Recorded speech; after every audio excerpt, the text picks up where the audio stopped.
The bar was loud, not the usual Friday night chaos, but the kind of background static that made your thoughts louder than they should be. I wasn't even supposed to be there. I only stopped in to charge my phone. But fate? No, fate wouldn't be this precise. I looked up at the massive screen behind the bar, half expecting to see baseball highlights or political nonsense. But no, it was some trendy live feed from a rooftop downtown. Some marketing firm's event, maybe? Streamed with a drone cam, slick transitions, flashy graphics, the works. And there she was, front and center. Her hair up the way she said made her look too corporate.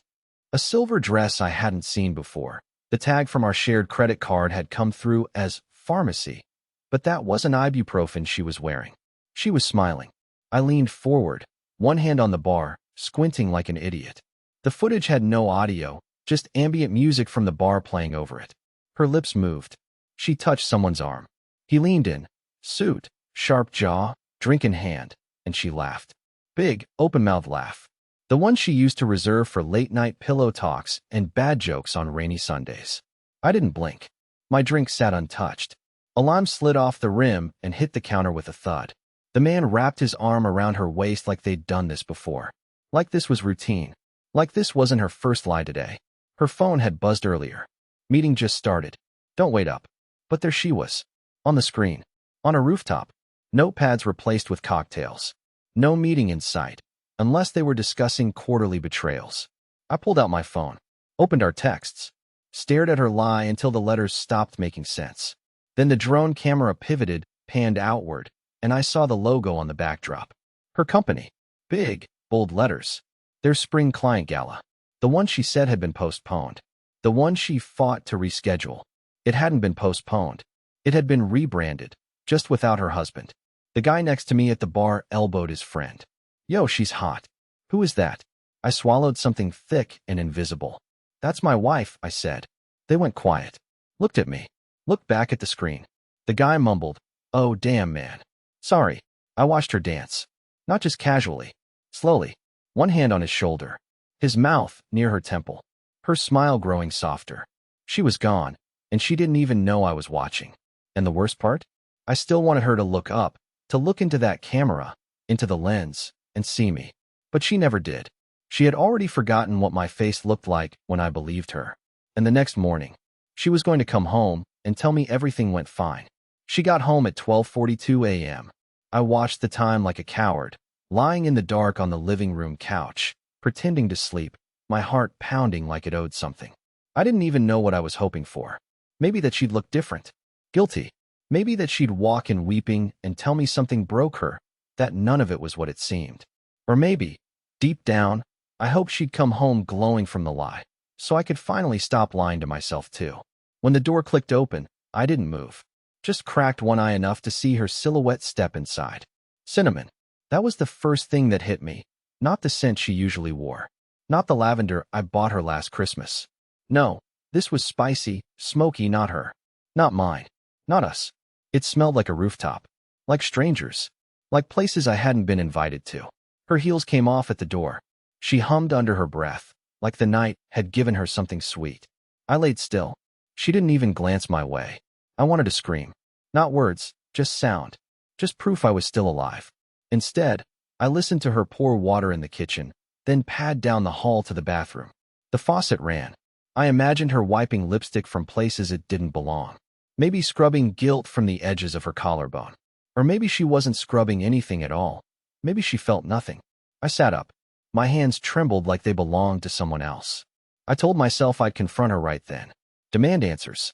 Ask her to explain what I saw. The touch, the kiss, the godforsaken laughter that wasn't mine anymore. But when she came back into the living room, I did nothing. She froze when she saw me sitting up. "Oh," she said, like I'd startled her. "You're still awake?" I nodded slowly. Didn't feel like sleeping. She crossed her arms, tilted her head like she was trying to read me. "You okay?" And that was the moment. The opening. The chance to hold her lie up to her face and watch her flinch. Instead, I asked, "How was your meeting?" She didn't blink. "Long," she said. "Exhausting. Clients didn't even show on time. I barely had time to eat." A beat passed between us, long enough to carry the weight of what I now knew. I stood, nodded once, and whispered, "Right." She walked past me like I was invisible. She went to bed humming, and I stood alone in the hallway, wondering if she even noticed that my breathing had changed. But here's the thing. I didn't sleep that night. I didn't cry. I started digging. I pulled out my laptop and found the rooftop stream. Turns out the bar wasn't the only place it had been broadcast. The company had posted the whole gala video online, some glossy PR piece about innovation and emotional branding. I watched it 3 times, not for the speeches or the fake smiles, but for the moments the camera forgot it was recording people, not mannequins. At 37 minutes in, I found her again. This time not laughing. This time pressed against the railing, whispering to him. His hand slid behind her back like it belonged there. She leaned in, nodded slowly, her lips moving in a way I knew too well. Quiet affirmation, her trademark when she didn't want to be overheard. She said something, then turned her head just enough for the camera to catch a flash of pain, or maybe excitement. I couldn't tell. Then he kissed her. I paused the video, rewound, froze the frame, watched it again. That wasn't a first kiss. That was muscle memory. That wasn't guilt. That was comfort. And I felt like a stranger in my own body. I wanted to scream, to wake her up, to drag her out of the bed and make her explain every second of it. But I didn't. Instead, I bookmarked the video. I saved it, quietly, and I started taking notes. Because if she could lie with a smile, I needed to learn how to see with new eyes. This wasn't just about a kiss. It was about everything I hadn't seen before, and I was going to find all of it. Morning came without light. I sat at the kitchen table, fingers tracing the rim of a cold coffee mug, replaying every second of the rooftop footage in my head like a curse. Mallory was still asleep, curled up on her side of the bed in the silence she created. I didn't go near her. I didn't need her warmth. I needed clarity. Answers. A reason. Somewhere between 6 o'clock and 6:30 a.m., I logged into the shared laptop. Hers. She rarely used it anymore. Preferred her phone. Always said it was just faster. But she never logged out of anything on it. Not once. Her emails. Her calendar. Her cloud storage. She thought I'd never bother. She was right. Until last night. The password was still our anniversary. She hadn't changed it. Part of me, the broken, naive part, clung to that like a fool. Maybe it meant she still cared. Maybe it meant I was reading too much into things. But then I opened her messages. Not the text ones. The private business platform they use at her firm. Not supposed to be for personal use. But people do what they want when they think no one's watching. The first conversation I opened was with someone saved only as DH. 3 letters. That's all it took for the bile to rise in my throat. Their chat was full of half-deleted messages. Like they'd been cleaning up behind themselves, but not well enough. One thread stood out. 2 days ago. DH, still thinking about your hand on my neck. Mallory, be good. We can't slip up. Not like last time. DH, you say that, but you'll be waiting. Like always. I sat still. The room felt smaller. The walls seemed to hum. Then I found a calendar invite. Private. Not tied to any official meeting. No subject. Just a location and a time. Friday night. The same time she'd told me she was stuck at a client dinner. The address. The rooftop. I didn't know whether to laugh or scream. The arrogance. The ease of it. The fact that she didn't even bother to cover her tracks properly. Maybe because she thought I'd never look, or maybe because she just didn't care anymore. I opened her photo gallery. It was mostly empty. Too empty. No recent selfies. No travel pics. No dumb memes she usually sent to me when she pretended to still enjoy texting. But the trash folder, the recently deleted, wasn't empty. A photo of her in that silver dress. Alone in the mirror. Holding her phone at a slight downward angle. Pouty lips, soft lighting. A photo she hadn't sent to me. Because it wasn't meant for me. Another. Her foot resting on a hotel balcony ledge. A champagne glass next to it. Captioned, finally some air. The timestamp? Mid-meeting. I closed the laptop so hard I nearly cracked the hinge. And then, I cried. Not the loud kind. Not the movie style, tears streamed down the cheek type. It was silent, breathless. Just water falling from my face without permission, hitting the tabletop in a pattern I couldn't control. Because this wasn't just infidelity. This was months, maybe years, of erosion. This was realizing I'd been edited out of my own life like a glitch in her perfect image. When she finally came down the stairs, hair messy, oversized hoodie draped around her like she owned comfort itself, I had already wiped my face clean. She kissed my cheek absently, not noticing how stiff I was, not seeing the ghost in my eyes. She poured coffee, sat across from me, and told me about her long night and how she was so ready for this week to be over. I nodded, because now I knew the game. Now I knew what kind of opponent I was dealing with. And I wasn't going to confront her yet, not out of fear, but because if I was going to lose everything, I wanted the truth to confess itself in full. Saturday used to be our day. That's what I kept telling myself, even as I watched her float through the morning like someone who'd already moved out emotionally. She made pancakes. She never made pancakes. Played music on her phone, hummed along. I stood there watching, and all I could think was, she's good. God, she's terrifyingly good at this. I didn't eat. Couldn't. My stomach twisted every time I looked at her hands. The same hands that had rested on his chest. The same ones that had straightened his collar, probably. She didn't notice. Or she pretended not to. After breakfast, she grabbed her keys and casually said she had to run out for a follow-up meeting with the event team. A Saturday meeting. I said nothing. Just nodded like the perfect fool I was trying not to be anymore. But I followed her. I waited 5 minutes after she left. Then I got in my car, drove 2 blocks behind, took side streets. I've never tailed anyone in my life. My biggest crime before this was overdue library books. But something primal had clicked inside me since Friday night. I didn't care how pathetic I looked anymore. I just needed to know. She drove downtown, past her office, kept going. I nearly lost her at a yellow light, but then I saw where she pulled in. It wasn't her company. It was a hotel, not some shady motel off the freeway. This was upscale. Polished glass, valet parking, a name that had its own bottled water. She stepped out of the car, adjusting her hair in the side mirror. She was dressed too casually for business, but too perfectly for nothing. She walked inside like she'd done it before. I parked and waited. 15 minutes. 20. Then I went in. I don't know what I thought I'd do. Catch her in the act? Walk into a room and see it for myself? No. What I did was worse. What I did was expose myself as someone who needed to know more than he needed dignity. I approached the front desk like I belonged there. My voice shook a little when I spoke. Hi. I'm trying to meet my wife, Mallory Whitcomb. She said she'd left something for me at the desk. The woman at the counter was polite. Too polite.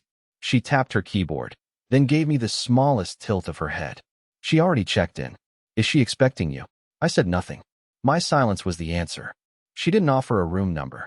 Of course not. That would have been a violation. But now I knew. She had checked in. No meeting. No client. Just a room. I turned and left, legs barely moving right. The lobby air colder than it should have been. I sat in my car for over an hour, staring at the double doors like they'd open and she'd run out. Crying, confessing everything like some soap opera ending. They didn't. At 1:18 p.m., I drove home. Windows down, music off. I didn't even know what to think.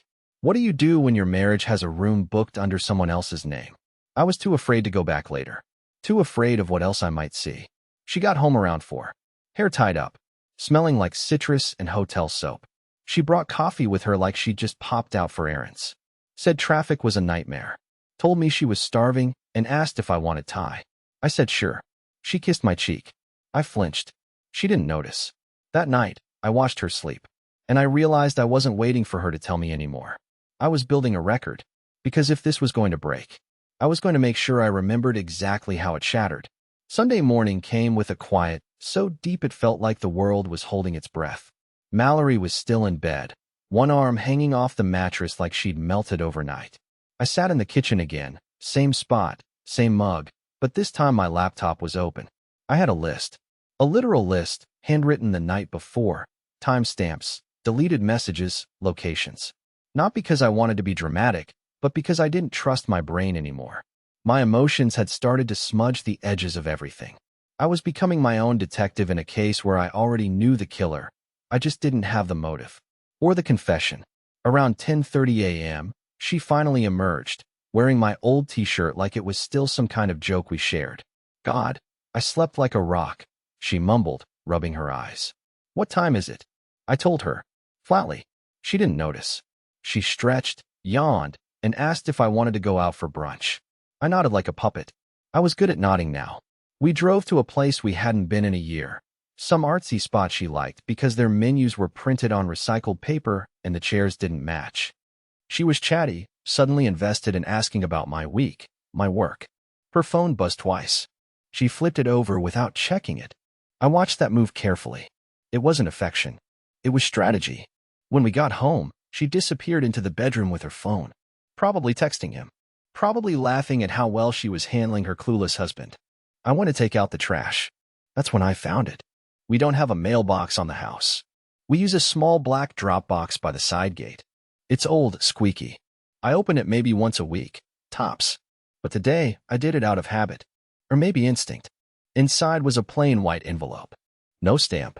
No postmark. Just her name, Mallory, written in thin, precise handwriting I didn't recognize. I stood there holding it like it was radioactive. The flap was unsealed. I looked around. No one nearby. Just wind and leaves. I opened it. Inside was a single photograph. Mallory. Same silver dress. Same rooftop. Except this one wasn't from the live stream. It was a still frame, zoomed in from across the patio. Her arms were around his neck. His hand was on her waist. Their faces, touching. No kiss. Just about to. You could feel it. Underneath the photo, scribbled on the back in that same neat handwriting were 3 words. He deserves better. I froze. Literally stopped breathing. My eyes scanned the street again. Was someone watching me? Recording my reaction? Was this some cruel setup? I stuffed the envelope into my jacket and walked straight into the garage, closed the door behind me, and sat on the cold floor. My hands were sweating. My throat was tight. Someone else knew. Not just me. Not just them. Someone out there was watching too. And they were trying to tell me something.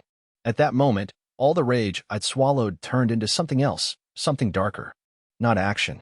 Not violence. Just this low, smoldering clarity. She wasn't just unfaithful. She was careless. And now I wasn't just a man betrayed. I was the man people were whispering about. I was the idiot in the story everyone already knew, except me. Later that afternoon, she found me folding laundry and asked why I was being so quiet. I looked up and smiled. Just tired, I said. Didn't sleep well. She offered a fake sympathetic nod, then went back to scrolling her phone. I watched her from the hallway, watched how comfortable she was inside the lie. And I thought to myself, you're going to break your own story apart, Mallory. You're going to do it without me lifting a single finger. Because someone was already pulling threads for me. Monday morning arrived like a wave of static, that inescapable electric tension humming beneath everything, making even the quiet feel loud. Mallory had already left by the time I came downstairs. She texted something like, "Early meetings today. Have a good one, red heart." I didn't respond. I was tired of pretending. Tired of putting heart emojis beside lies. I went about my morning like I was a ghost haunting my own home. Toast burned. Coffee was bitter. I couldn't stop thinking about the envelope, that photo sitting folded inside the spine of an old tax binder in my office drawer. I'd checked it 3 times already. It was real. It was still there. Every time I reread the words on the back, "He deserves better," it lit a new fire in my chest. But today, I had a plan. Mallory had left her work laptop plugged into the printer. That, in itself, wasn't unusual. But what was unusual was that she had printed something and clearly forgotten to take it with her. The pages were sitting face down in the output tray like leftovers from a guilty meal. I hesitated. I really did. But then I pulled the pages free and flipped them over. It wasn't a spreadsheet. Not a proposal. Not anything to do with marketing. It was a hotel reservation confirmation. Room 827. 3 nights. Check-in date. Next Friday.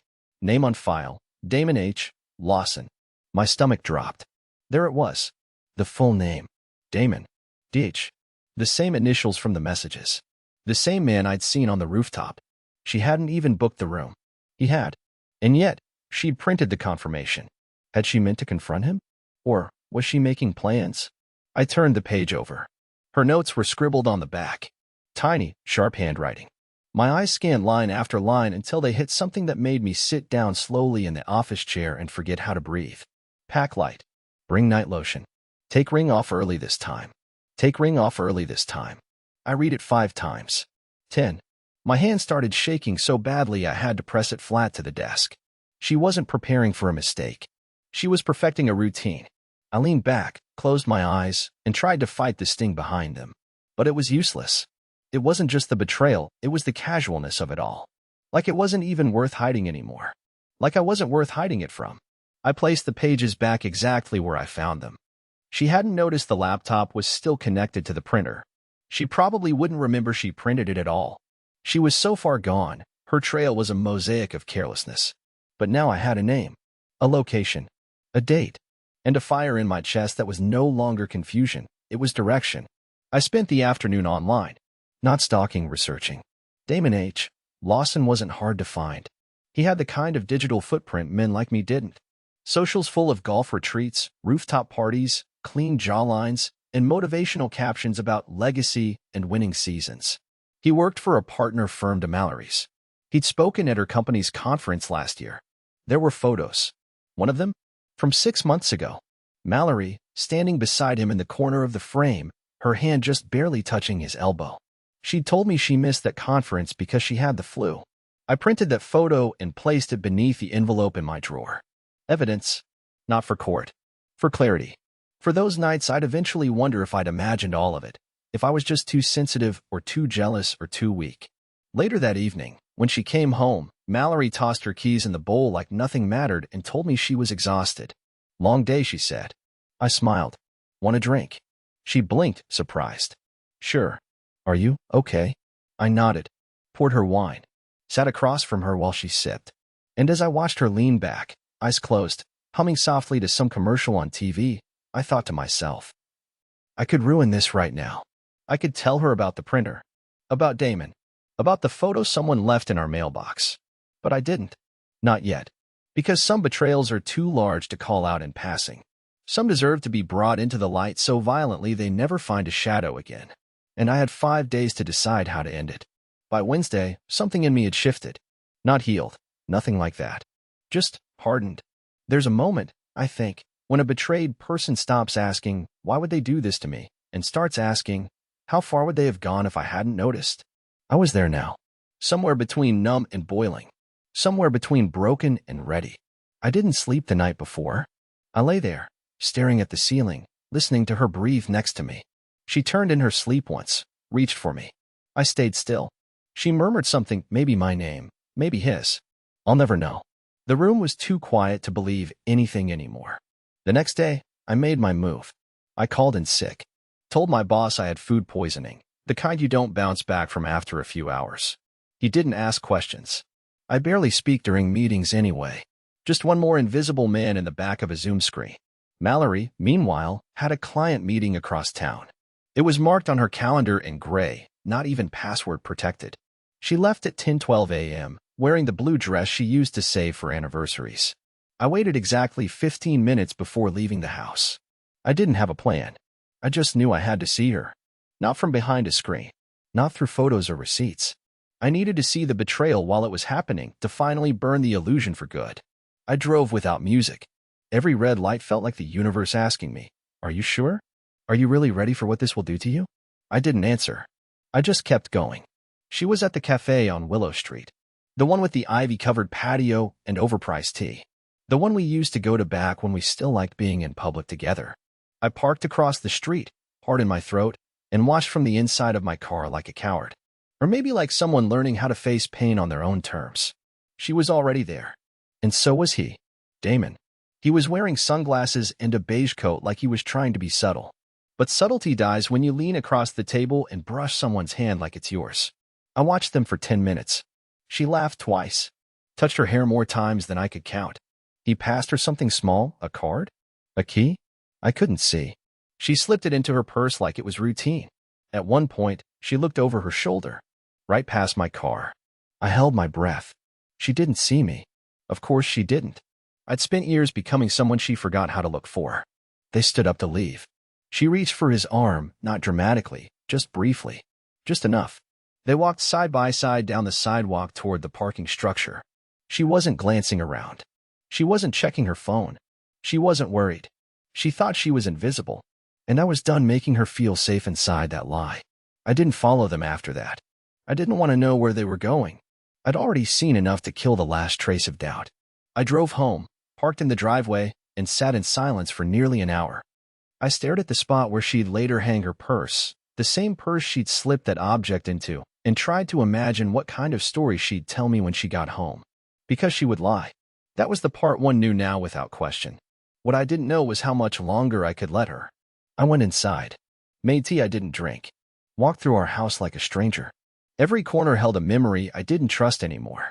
The mirror by the stairs still had the note. I left her 2 months ago. You're amazing. You've got this. I didn't take it down. Not yet. Around 6:30 p.m., she came home. She was glowing. Not in love, not guilty, just high on control. God, I'm exhausted, she said, dropping her purse on the counter. Back-to-back meetings. You ever just want to throw your phone in a lake? I smiled. The kind of smile that doesn't reach the eyes. Every day. She poured herself wine and asked if I wanted to watch something. I said sure. She curled up beside me like nothing was wrong. And I let her. Because the worst part of betrayal isn't what they do to you. It's how easily they expect you to live in it. And that night, as she drifted off beside me, I opened her purse. Quietly. Slowly. And pulled out the hotel room keycard with a sticky note wrapped around it. 2 words. Friday. Sunset. She didn't know I'd seen everything. But on Friday she would. Friday came quietly. No thunder. No cinematic rain. Just sun filtering through the curtains like any other ordinary day, pretending nothing was about to end. Mallory was humming again. She always did that when she thought she had control. She wore soft pink lipstick, and the black heel she once told me made her feel dangerous. She left at 4:12 p.m. Said she had a networking dinner, rolled her eyes like it was a chore. She kissed my cheek on her way out, the same cheek her betrayal had burned through. I watched her drive away through the blinds, then I sat in our kitchen with a folded piece of paper in my hand. My heart wasn't racing. My hands weren't trembling. The grief had already passed through me. I was someone else now. Not angry. Not broken. Just awake. At 4:58, I drove to the hotel. But not to confront her. I wasn't interested in screaming matches or dramatic hallway scenes. I wasn't going to be the man pacing outside a door, demanding explanations from someone who'd already rewritten our story in her own ink. No. I was there to reclaim myself. I left the envelope at the front desk. Inside was a printout of the rooftop photo. The one from the mysterious mailbox. The still of her lips almost on his. And below it, another photo, her holding the keycard marked Friday. Sunset. I didn't add a note. She'd know it was me. Then I walked away. No drama. No explosion. Just silence. The kind that says, you've been seen. And I won't stay where I'm invisible. That evening, I didn't go home. I went to my sister's place upstate. She had offered months ago, after noticing I'd grown quieter at family dinners. I never took her up on it. But that night, I did. I sat on her porch with tea, listening to cicadas, letting the city noise fall off my shoulders like old skin. At midnight, my phone buzzed. For texts. All from Mallory. Can we talk? Where are you? I didn't expect. Please just answer. I didn't. She called twice. I let it ring out. Not to punish her, that part of me was gone. I just didn't owe her a piece of myself anymore. She had spent too long carving me out of her world. Now I was finally giving her the silence she'd taught me to survive in. The next morning, I sent her one final message. There's nothing left to explain. I saw everything. Take care of yourself. Then I blocked the number. By Sunday, I had already filed the paperwork. No theatrics. No revenge. Just detachment. Healing didn't come from destroying her. It came from finally choosing me. It's been 7 months now. I moved to a smaller town by the coast. Started working in a local accounting firm, helping small businesses get through audit season without losing their minds. I adopted a dog, his name's Clover. He likes the beach more than I do. I joined a book club I haven't read a single book for, but I keep going because the people laugh loudly and don't ask if I'm okay every 5 minutes. And every so often, I still wake up wondering if she ever really loved me.